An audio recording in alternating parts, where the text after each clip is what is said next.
Dahil naman sa sunod-sunod na pagbaba ng presyo ng langis, maglalabas na ng desisyon ngayong buwan ng LTFRB kung gagawin ng permanente ang 10 pisong bawas sa flag down rate ng mga taxi.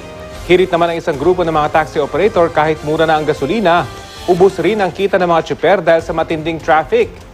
Balitang hatid ni Susan Enriquez. 2010 nang aprobahan ng LTFRB ang 40 flag down rate ng mga taxi. Nasa 45 pesos noon ang bawat litro ng gasolina at tumataas pa.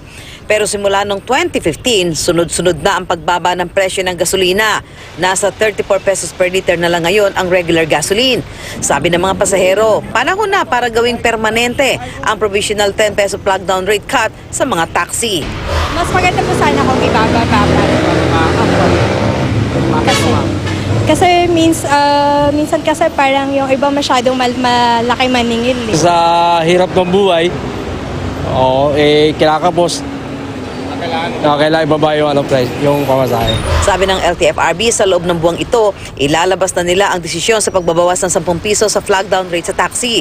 Umabot na kasi sa pinakamababa ang bilihan ng petrolyo sa world market, kaya pinag-aralang ibalik ang flag down sa 30 pesos. Bumaba naman ang price ng ng diesel or ng gasoline na kanilang ginagamit. Kaya titimbangin po namin lahat ang mga ito.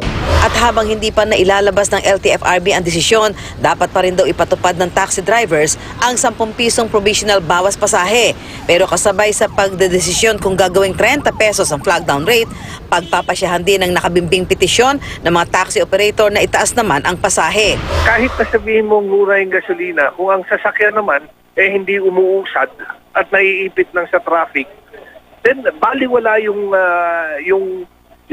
sinabing mababang presyo ng gasolina. This is also the reason kung bakit nagkakaroon ng mga driver na namimili ng pasahero, mga driver na nangongontrata. Sabi ng LTFRB, hindi dahilan ito upang mang-away ng pasahero ang taxi driver. Tama lang daw na ilabas na ang permanenteng desisyon.